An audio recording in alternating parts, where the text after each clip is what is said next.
Saya mendapatkan dari konferensi yang kita bulan proposal hari ini dan mahasiswa Bu Eni Kurniawati. Ini ada konsentrasi ya kita dosen pengujinya, ketuanya Pak Yono dan sekretarisnya Dr. Jadi saya selaku pembimbing dengan Bu Regina. Untuk hari ini silakan Bu Eni mempresentasikan hasilnya. Jadi itu bisa kita diskusikan bersama di sini, baik itu dengan ketua dan sekretaris komisi maupun dengan peserta yang ada di sini. Silakan untuk presentasinya kurang lebih 15 menit ya maksimal. Terima kasih. Assalamualaikum warahmatullahi wabarakatuh. Sebelumnya saya mengucapkan terima kasih kepada Bapak Ibu dan teman-teman yang sudah hadir pada hari ini, kepada Bapak dan Bapak Edi selaku dosen penguji, dan kepada Ibu Regina, Ibu Endah dan Ibu Regina sebagai dosen pembimbing yang selama ini sudah dengan sangat sabar dan telaten mendampingi saya proses, bahkan seringkali beliau yang lebih aktif daripada saya, sehingga saya malu dan merasa terima. Akhirnya sampai pada hari ini giliran saya untuk mempresentasikan proposal penelitian ini mengenai dampak pandemi COVID-19 terhadap human capital di wilayah Kabupaten Jember.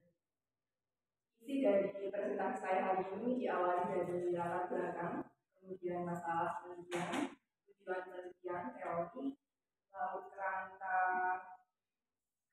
konsep, rancangan penelitian, populasi dan sampel, jenis data, dan pengumpulan data, dan diakhiri dengan metode analisis data. Tentunya latar belakang dari penelitian ini adalah kondisi pandemi COVID-19 pada tahun itu, tahun 2020, di mana kita juga tahu betapa sangat sulitnya kondisi pada saat itu.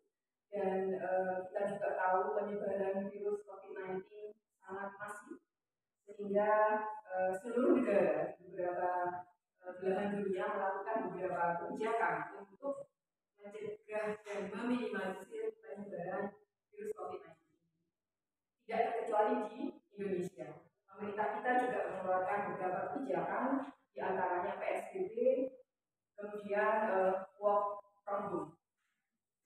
Saya ingat sekali work from home ini didasari oleh Undang-Undang Ketenagakerjaan Nomor 13 Tahun 2003 mengenai tenaga kerja, bahwa mereka punya hak untuk dapat perlindungan dan keselamatan dan kesehatan kerja. Kemudian akhirnya pada tanggal 15 Maret Presiden kita berikan himbauan untuk kita melakukan work from home.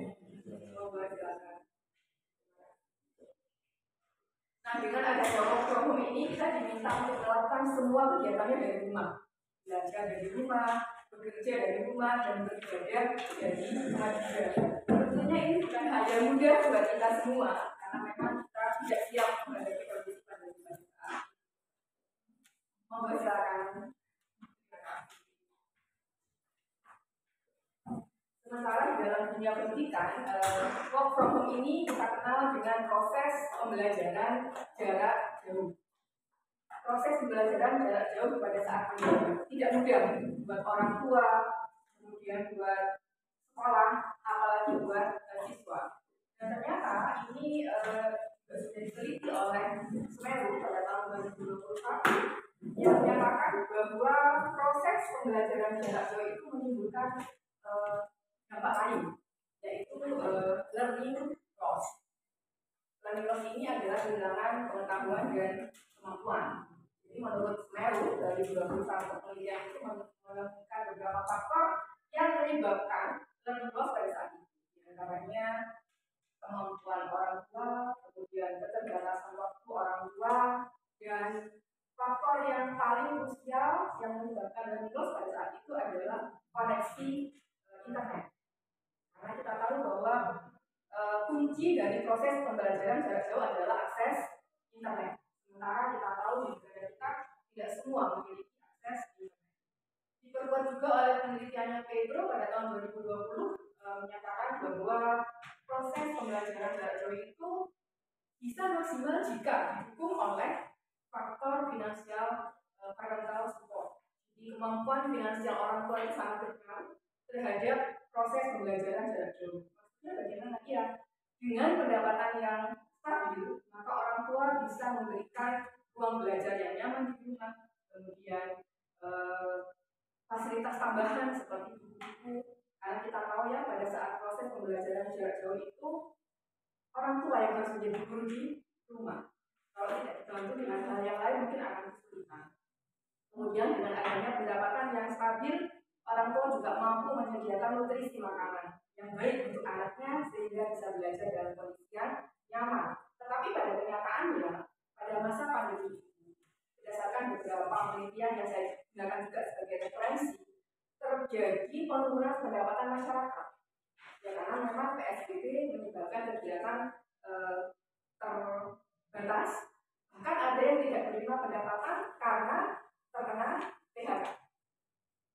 Itu faktor-faktor yang terjadi pada saat pandemi 2020. Nah, ini diperkuat oleh data dari Kementerian Pendidikan dan Kebudayaan tahun 2020 yang menyatakan bahwa proses pembelajaran jarak jauh hanya bisa dijangkau oleh 30% siswa saja. Yang lainnya tidak. Kita bisa tahu karena memang koneksi internet yang terbatas. Tidak semua wilayah di Indonesia mampu menyediakan koneksi. Nah, akhirnya menurut penelitiannya Tirta-Lupi pada tahun 2020 diketahui bahwa kualitas sumber daya manusia pada masa itu tentunya mengalami penurunan. Dilihat dari 3 faktor. Yang pertama faktor pendapatan, kemudian faktor teknologi, kemudian faktor pendidikan. Dari faktor pendapatan menurut Tirta-Lupi, kualitas sumber daya manusia pada masa pandemi mengalami penurunan. Karena apa? Karena ketika mengalami penurunan pendapatan tidak bisa mengakses fasilitas pendidikan dan kesehatan. Sementara indikator kualitas sumber daya manusia salah satunya dilihat dari pendidikan dan kesehatan. Kemudian dari faktor teknologi itu ada 2 hal. Yang pertama ada percepatan penguasaan teknologi. Ya, karena pada saat itu mau tidak mau harus belajar bagaimana cara belajar dari rumah dengan menggunakan teknologi. Bagi mereka-mereka yang memiliki fasilitasnya, rata-rata masyarakat di perkotaan. Tetapi bagi mereka-mereka yang tidak memiliki fasilitas teknologi, maka terjadi ketertinggalan.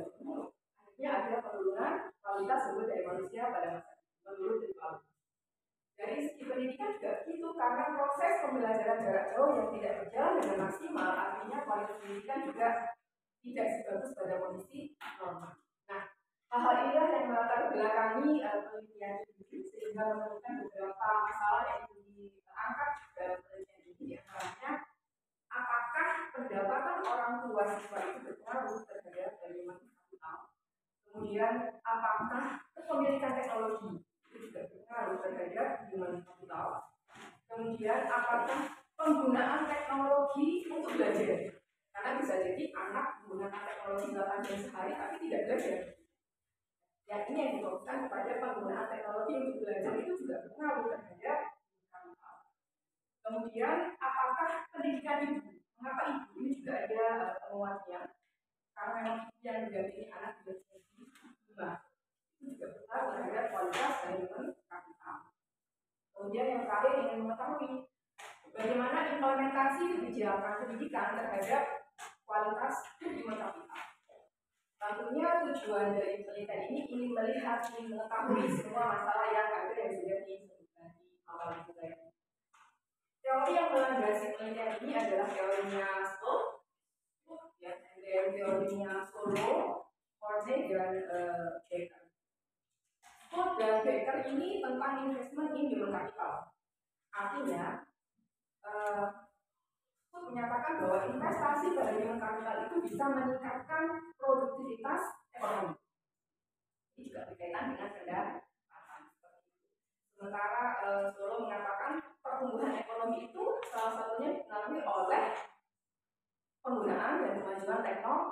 teknologi. Lalu Ford mengatakan semakin tinggi kualitas pendidikan, maka semakin tinggi kualitas sumber daya manusianya.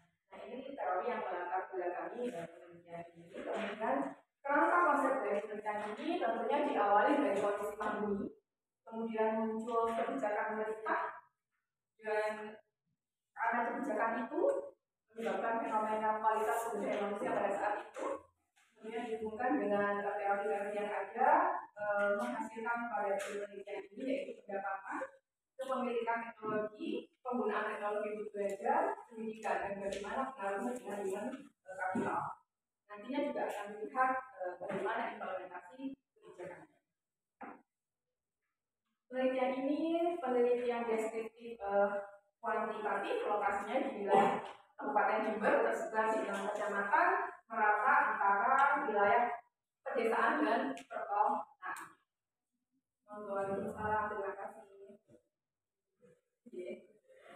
Populasi dari penelitian ini adalah siswa SMA dan SMK, tapi sampelnya mengambil sampel siswa SMK negeri swasta. Mengapa SMK? Karena berdasarkan kebijakan pemerintah, formulasi SMK itu berbeda dengan SMA.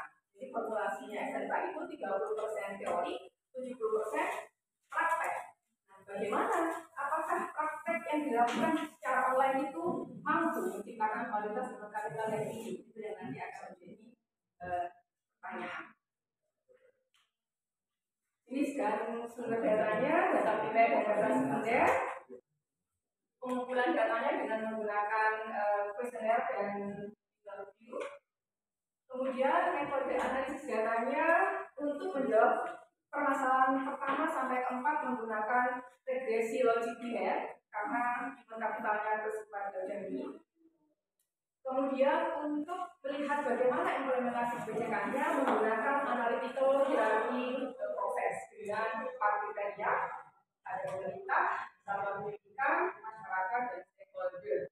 Dengan kriterianya ada regulasi, kemudian intervensi yang dari pemerintah, kemudian yang dari satuan pendidikan ada pendidikannya, kemudian ada status sekolahnya, fasilitas dalam fisik, dan jumlah tenaga pendidiknya. Dari masyarakatnya akan dilihat dari pendapatan, pendidikan, dan budaya masyarakat dan sekitar. Sementara dari stakeholdernya nanti akan dilihat dari kerjasamanya, support fasilitasnya, dan lapangan tenaga kerja yang disediakan oleh stakeholder. Hipotesis dari penelitian ini tentunya menjawab 4 pertanyaan yang di awal. Yang pertama, seperti yang tertera di layar.